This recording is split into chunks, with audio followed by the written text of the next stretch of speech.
Assalamualaikum warahmatullahi wabarakatuh. Perkenalkan nama saya Wailo dengan NIM A1P1 24069 kelas A jurusan Pendidikan Geografi Fakultas Keguruan dan Ilmu Pendidikan Universitas Haloleo. Pada kesempatan ini saya akan mempresentasikan tugas satu geomorfologi umum. Definisi geomorfologi. Menurut para ahli, definisi geomorfologi terdapat beberapa di antaranya menurut Verstappen tahun 1983 bahwa geomorfologi merupakan studi yang mempelajari bentuk lahan dan proses yang mempengaruhinya serta menyelidiki hubungan timbal balik antara bentuk lahan dan proses-proses itu dalam susunan keruangan. Dan kemudian menurut Lobeck tahun 1939 bahwa geomorfologi adalah studi tentang bentuk lahan. Yang selanjutnya, sejarah perkembangan geomorfologi. Fase pertama atau sebelum abad ke-17. Fase ini merupakan fase peletak dasar pemikiran geologi dan geomorfologi yang telah dimulai 5 abad sebelum Masehi, menurut Hornbury tahun 1954. Pada fase ini terdapat pandangan ilmuwan. Yang pertama, Herodotus mengamati penimbunan geluh atau loam dan lempung atau clay. Dan kemudian menurut Aristoteles berpandangan bahwa air yang keluar dari mata air itu berasal dari air hujan yang mengalami perkolasi ke bawah permukaan tanah. Air yang ada di dalam bumi berasal dari kondensasi di udara yang masuk ke dalam permukaan bumi. Dan air yang berada di dalam bumi menguap dengan berbagai jalan. Yang kemudian Seneca mengenal gempa bumi lokal alami, tetapi masih menganggap bahwa gempa bumi terjadi sebagai akibat bencana internal dan angin daratan. Kemudian Avicenna atau Ibnu Sina berpandangan bahwa asal mula pegunungan dapat dibedakan menjadi dua kelompok, yaitu pengangkatan seperti yang terjadi oleh gempa bumi dan oleh pengaruh air yang mengalir dan embusan angin yang membentuk lembah-lembah pada batuan lunak. Yang kemudian fase kedua, abad 7 atau abad 17 dan 18. Pada fase ini ada dua konsep yang menonjol, yaitu konsep katastrofisme dan konsep uniformitarianisme. Menurut King tahun 1976, konsep katastrofisme dikemukakan oleh Abraham Gottlob Werner tahun 1979 sampai 1817. Konsep tersebut muncul atas dasar pengamatan Werner pada strata batuan yang ternyata setiap stratum atau lapisan memiliki sifat yang khas. Hasil pengamatan tersebut diformulasikan menjadi konsep lahirnya bumi yang berasal dari basin lautan yang besar. Werner berpandangan bahwa setiap stratum batuan terjadi pada suatu dasar tubuh perairan yang luas kemudian mengendapkan sedimennya di atas stratum yang ada sebelumnya. Pandangan Werner lain yang terkait dengan konsep dasar geomorfologi yaitu diantaranya yang pertama, batuan dasar yang berupa batuan granit tidak berfosil. Kemudian setiap gradien sungai akan mencapai tingkat keseimbangan dan gradien sungai merupakan fungsi dari kecepatan debit dan muatan sedimen. Selanjutnya, seluruh sistem sungai merupakan suatu sistem yang terintegrasi.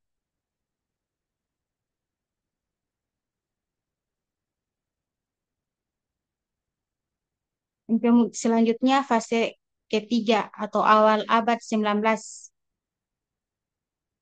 Menurut Liel, sebenarnya lebih antusias dalam geologi daripada ke geomorfologi dengan bukti karyanya yang berjudul Principle of Geology. Atau Buckland sangat setuju dengan siklus hidrologi, akan tetapi tidak begitu mengerti mengapa sungai dapat membentuk lembahnya sendiri.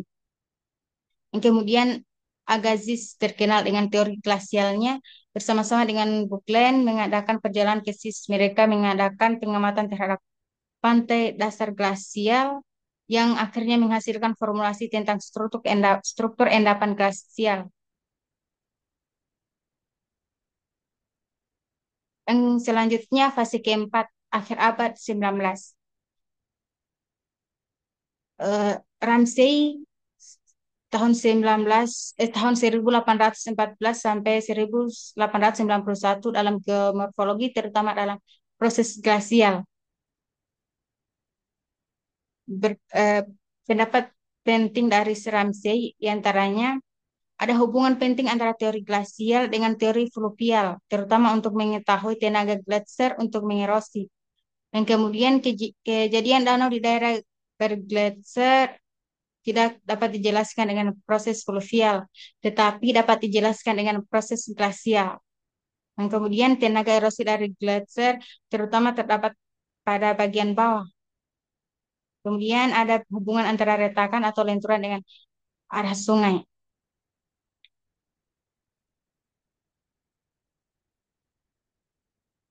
Kemudian menurut Powell tahun 1834 sampai 1902 banyak memberikan konsep dasar dalam geomorfologi, di antaranya yang pertama prinsip dari base level yang menyatakan bahwa base level akhir adalah permukaan air laut. Dan kemudian proses erosi itu memiliki potensi relatif yang selanjutnya mengusulkan dua klasifikasi lembah sungai yaitu atas dasar hubungan antara strata lembah daerah yang dilalui dan klasifikasi lembah menurut genetiknya. Kemudian Gilbert tahun 1843 sampai 1918 memberikan dasar-dasar geomorfologi yang hingga kini masih digunakan. Konsep-konsep geomorfologi yang dikemukakan Gilbert diantaranya teori grade yang menunjukkan adanya suatu rangkaian hubungan antara proses dan kenampakan. Yang kemudian pengangkutan material di sungai meliputi pengangkutan material hasil erosi yang kemudian lereng merupakan faktor yang sangat berpengaruh terhadap transportasi material oleh air. Selanjutnya, bertambahnya debit atau luas akan menyebabkan meningkatnya kecepatan aliran yang selanjutnya memperbesar kecepatan pengangkutan.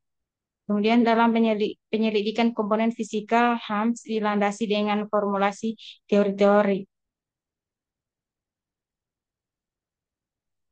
Kemudian menurut Greenwald tahun 1793 sampai 1875.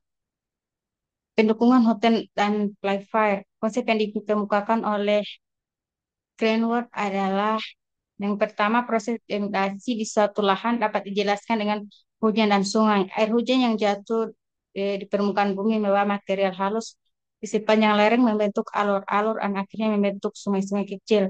Yang kedua, lembah dan lereng merupakan suatu sistem yang terintegrasi. Kemudian Jukes tahun 1811 sampai 1869 mengungkapkan pandangannya bahwa teori marin tidak dapat membentuk lembah. Jukes adalah orang yang pertama mengidentifikasi peranan vegetasi dalam pembentukan.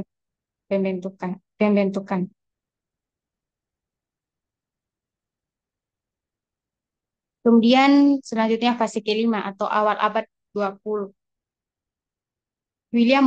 Morris Davis tahun 1850 sampai 1934. Teori yang pertama dikemukakannya adalah siklus geomorfik yang diterbitkan tahun 1889 dalam makalahnya yang berjudul The Rivers and Valleys in Pennsylvania. Kemudian konsep grafis lain yang terkenal dengan trilogi. Konsep trilogi tersebut menjelaskan bahwa bentuk lahan ditentukan oleh struktur, proses, dan stadium. Dan kemudian Walter Pan dalam tahun 1920 dan 1930 mengungkapkan keberatannya terhadap teori grafis. Perbedaan terletak pada pandangan terhadap perkembangan bentuk lahan. Menurut Pence, perkembangan bentuk lahan tergantung oleh pengaruh tektonik yang aktif dan iklim. Yang selanjutnya bentuk lahan. Pengertian bentuk lahan menurut para ahli. Pertama, konfigurasi permukaan bumi yang memiliki kenampakan morfologis khas yang dicirikan oleh beberapa sifat fisik material dan merupakan hasil proses geomorfik yang dominan menurut Sharma tahun 1986 dalam Sunarto 2004.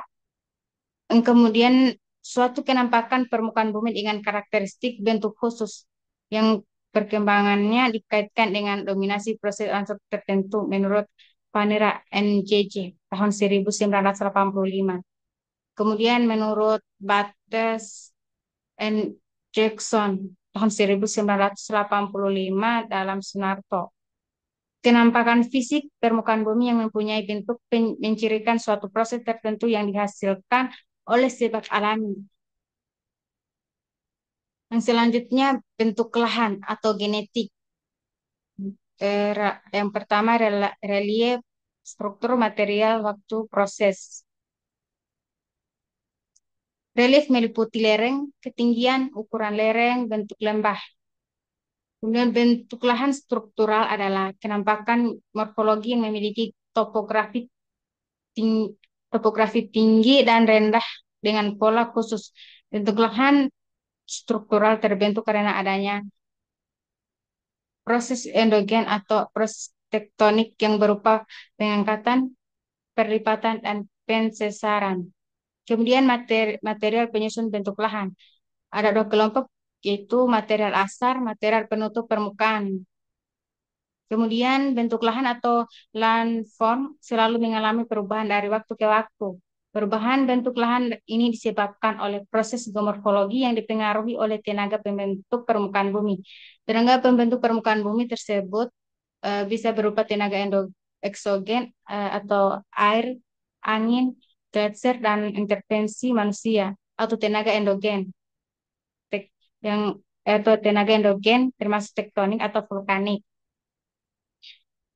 Selanjutnya pendukung geomorfologi dalam ilmu kebumian lain. Eh, Menurut fisiografi. Pada awalnya fisiografi mencakup studi tentang atmosfer, hidrologi, dan bentang alam, dan studi yang mempelajari ketiga objek tersebut umumnya berkembang di benua Eropa, sedangkan geomorfologi merupakan salah satu cabang dari fisiografi. Dan kemudian menurut geologi, mempunyai objek studi yang lebih luas dari geomorfologi karena mencakup studi tentang seluruh kerak bumi, sedangkan geomorfologi hanya terbatas pada studi permukaan daripada kerak bumi. Selanjutnya meteorologi dan klimatologi yang mempelajari keadaan fisik dan atmosfer dan iklim. Ilmu ini mempunyai pengaruh baik langsung maupun tidak langsung terhadap proses perubahan roman muka bumi. Kemudian hidrologi adalah ilmu yang mempelajari tentang segala sesuatu mengenai air yang ada di bumi, termasuk dalam hal ini air yang ada di sungai-sungai, danau, lautan, dan air bawah tanah. Selanjutnya geografi, mempunyai objek studi yang lebih luas daripada geomorfologi sebab mencakup aspek-aspek fisik dan sosial dari permukaan bumi.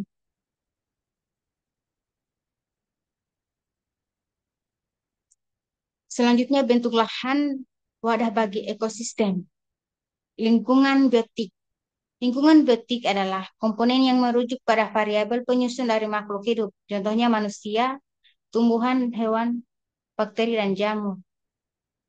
Eh, Lingkungan abiotik. Lingkungan abiotik adalah variabel penyusun ekosistem yang tidak hidup atau benda-benda mati. Kemudian lingkungan kultur. Lingkungan kultur adalah lingkungan yang terkendali dan as- aseptik untuk membudidayakan bagian tanaman seperti sel, jaringan, atau organ. Selanjutnya, terapan ilmu geomorfologi.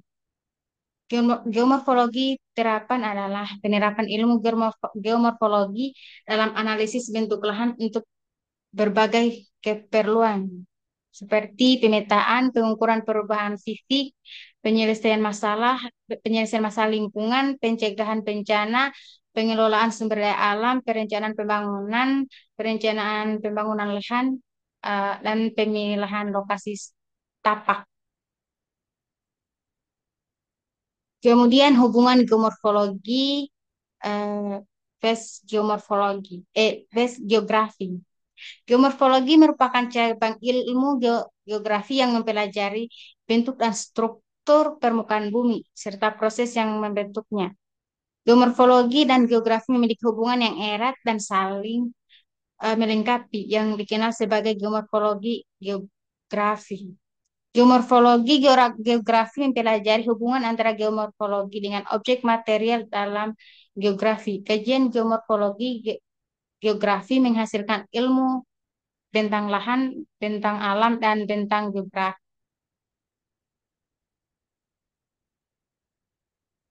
Itulah penjelasan dari video 1 Geomorfologi umum. Terima kasih. Assalamualaikum warahmatullahi wabarakatuh.